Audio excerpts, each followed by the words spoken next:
আজকে তো রাধা অষ্টমী। আমি তো বোনের বাড়িতে গেছি, তোমরা জানো। বোনের বাড়িতে দেখো রাধা অষ্টমীর জন্য সব জোগাড় যন্ত্র কী হচ্ছে। তাল গোলা হলো, এটা ফুলরি বানানো হবে, মালপোয়া বানানো হবে। আমার দুই বোনের মেয়ে বৌমা সবাই মিলে লেগে পড়েছে ঠাকুরের ভোগ বানাতে।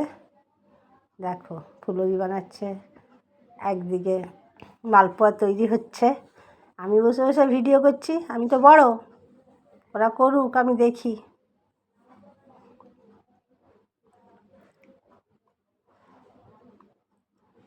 ঠাকুরের জন্য সব সাজানো হয়েছে, ঠাকুরকে নিবেদন করা হয়েছে। সারা সকাল থেকে বসে বসে এইসব করেছে ওরা দুই বোনে মিলে।